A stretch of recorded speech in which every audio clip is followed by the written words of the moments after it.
नमस्कार दोस्तों, मैं मोहित सिंह परमार स्वागत करता हूं आपका फॉरगेटन टेल्स ऑफ इंडिया के नए एपिसोड में। पिछले एपिसोड में हमने सत्यवादी राजा हरिश्चंद्र के बारे में जाना। आज के एपिसोड में हम जानेंगे राजा सगर और उनके पुत्रों के बारे में। साथ ही जानेंगे कैसे धरती पर माँ गंगा का अवतरण हुआ। तो चलिए शुरू करते हैं फॉरगेटन टेल्स ऑफ इंडिया के नए एपिसोड को। राजा सगर अयोध्या के प्रसिद्ध इक्ष्वाकु वंश के राजा बाहु के पुत्र थे। राजा सगर के जन्म की एक दिलचस्प कहानी इतिहास में मिलती है। राजा बाहु अहेय वंश से शत्रुता थी। अहेय वंशियों को पराजित करने के लिए राजा बाहु ने ताल जंगों तथा शकों की सहायता से अहेय वंशी राजाओं को हराकर उनका राज्य छीन लिया। पर कुछ समय बाद अहेय वंशी राजाओं ने राजा बाहु पर आक्रमण कर अपना राज्य वापस ले लिया। इस आक्रमण से राजा बाहु बहुत उदास हो गए और अपनी दोनों पत्नियों को लेकर जंगलों में चले गए, जहां कुछ वर्षों बाद राजा बाहु की मृत्यु हो गई। जब राजा बाहु की मृत्यु हुई तब उनकी दोनों पत्नियां गर्भवती थीं। उनमें से एक का नाम कलिंदी था। कलिंदी की संतान नष्ट करने के लिए उसकी सौतन ने कलिंदी को विष दे दिया। कलिंदी अपनी संतान की रक्षा के लिए भृगुवंशी ऋषि च्यवन के पास गई।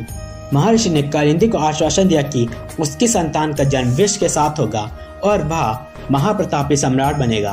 कुछ समय बाद कालिंदी ने एक पुत्र को जन्म दिया। विष के साथ जन्म लेने के कारण उस बालक का नाम सगर पड़ा। महर्षि ने सगर को वेदों का ज्ञान दिया, साथ ही शक्तिशाली अस्त्र अग्निअस्त्र भी दिया। इस अस्त्र से देवता भी डरते थे। इस अस्त्र की सहायता से सगर ने अपने पिता के शत्रु अहेय वंशी राजाओं को पराजित कर खोया हुआ राज्य वापस लिया। इसके बाद राजा सगर ने तालजंग तथा शकों को पराजित कर विश्व पर विजय प्राप्त की। राजा सगर की दो पत्नियां थीं, कश्यप की पुत्री सुमति और राजा विदर्भ की पुत्री केशिनी। पर दोनों रानियों से राजा सगर को संतान नहीं हुई। संतान प्राप्ति के लिए राजा सगर ने अपनी दोनों पत्नियों के साथ हिमवान के प्रशस्त वर्ण गिरी पर तप किया। इससे प्रसन्न होकर भृगु मुनि ने उन्हें वरदान दिया कि एक रानी को 60,000 पुत्र तथा दूसरी रानी को एक पुत्र होगा, पर वही पुत्र वंश चलाएगा। बड़ी रानी ने एक पुत्र और छोटी रानी ने 60,000 पुत्रों का वरदान मांगा। बड़ी रानी केशिनी का असमंजस नामक पुत्र हुआ। वहीं छोटी रानी सुमिति के गर्भ से एक तुम्बा निकला, जिसे देखकर राजा सगर बहुत निराश हुए। वे उसे फेंकने चले, तभी आकाशवाणी हुई कि हे राजन, इसे फेंकने की भूल मत करना। इस तुम्बा से 60,000 बीज निकलेंगे। तुम उन्हें एक एक मटके में रख देना, जिससे तुम्हें 60,000 पुत्रों की प्राप्ति होगी। भविष्यवाणी सुन राजा सगर ने वैसा ही किया, जिससे राजा सगर को 60,000 पुत्रों की प्राप्ति हुई। वहीं बड़ी रानी केशिनी का पुत्र असमंजस बहुत दुष्ट प्रकृति का था।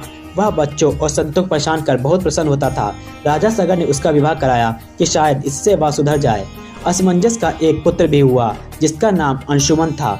वह बहुत धर्मात्मा प्रवृत्ति का था, पर वहीं असमंजस अभी भी नहीं सुधा था, जिस कारण राजा सगर ने असमंजस को राज्य से निकाल दिया।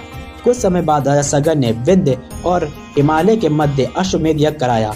इसी बीच देवराज इंद्र ने अश्व को लेकर कपिल मुनि के आश्रम में बांध दिया। कपिल मुनि उस समय तपस्या में लीन थे। अश्व को खोजने राजा सगर के 60,000 पुत्र निकले। वह हर जगह अश्व को खोजते हुए कपिल मुनि के आश्रम पहुंचे, जहां उन्हें अश्वमेध यज्ञ का घोड़ा बंधा हुआ मिला। राजा सगर के पुत्रों ने कपिल मुनि पर आरोप लगाते हुए अपशब्द कहने लगे और उनकी तपस्या भंग कर दी, जिससे क्रोध में आकर कपिल मुनि ने राजा सगर के 60,000 पुत्रों को भस्म कर दिया। जब यह समाचार राजा सगर को मिला तो वे अपने पुत्रों द्वारा किए गए व्यवहार पर बहुत निराश हुए। इसके बाद राजा सगर ने अपने पोते अंशुमन को घोड़ा लाने भेजा। अंशुमन ने जाकर कपिल मुनि को प्रणाम किया और अपने चाचाओं की ओर से क्षमा मांगी। कपिल मुनि की आज्ञा से वे अश्व लेकर लौटने लगे। अंशुमन ने अपने चाचाओं के भस्म को देखकर उनका तर्पण करना चाहा, पर उन्हें कहीं जल नहीं दिखाई दिया। तभी पक्षीराज गरुड़ ने बताया कि साधारण जल से कुछ नहीं होगा, गंगा के जल से तर्पण करना होगा, तभी उन्हें मुक्ति मिलेगी। तुम अश्व लेकर यज्ञ पूरा करवाओ। अंशुमन ने वैसा ही किया। यज्ञ के बाद अंशुमन ने माँ गंगा को पृथ्वी पर लाने की ठानी। इसके बाद अंशुमन ने हिमालय पर जाकर तप करना शुरू किया। वहीं राजा सगर ने अंशुमन के पुत्र दिलीप को राजा बनाकर इस लोक से विदा हो गए। वहीं तप करते करते अंशुमन का भी स्वर्गवास हो गया। वहीं राजा दिलीप राजपाट संभालते रहे। राजा दिलीप के भगीरथ नामक एक पुत्र हुआ। जब भगीरथ बड़े हुए तो राजा दिलीप ने भगीरथ को राजपाट सौंपकर स्वयं भी माँ गंगा को धरती पर लाने के लिए तप करने चले गए, पर राजा दिलीप की तपस्या भी कोई काम ना आई। इसके बाद भगीरथ ने यह प्रण लिया कि वह माँ गंगा को धरती पर लाएंगे और अपने पूर्वजों को मुक्ति दिलाएंगे। भगीरथ ने अपने पुत्र ककोत्स को राज सौंप दिया और स्वयं तप के लिए हिमालय चले गए और कठोर तप करने लगे। भगीरथ के तप से माँ गंगा प्रसन्न हुई और वे धरती पर आने को मान गई, पर उन्होंने कहा कि उनके वेग को सिर्फ भगवान शिव संभाल सकते हैं, इसलिए उन्हें भगवान शिव को मनाना होगा। तब भगीरथ ने भगवान शिव को प्रसन्न करने के लिए पैर के अंगूठे पर खड़े होकर कठोर तप आरंभ किया। भगवान शिव तपस्या से प्रसन्न हुए। तब ब्रह्मा जी ने अपने कमंडल से गंगा को छोड़ दिया, जिसे भगवान शिव ने अपने जटाओं में समेट लिया।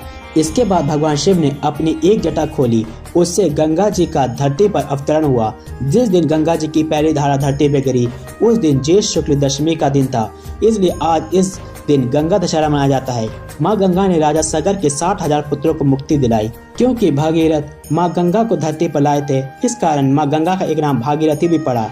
वहीं भागीरथ के पुत्र कुकुत्स, जिन्हें शूद के नाम से भी जाना जाता है, उनके बाद नाभ राजा हुए। नाभ के बाद सिंधुद्वीप के बाद आयुतायुष के बाद शतुपूर्ण के बाद सर्वकाम के बाद सुदास हुए। इन्हीं राजा सुदास ने भारत का प्रमुख और ऐतिहासिक युद्ध दाशराग युद्ध जीता था।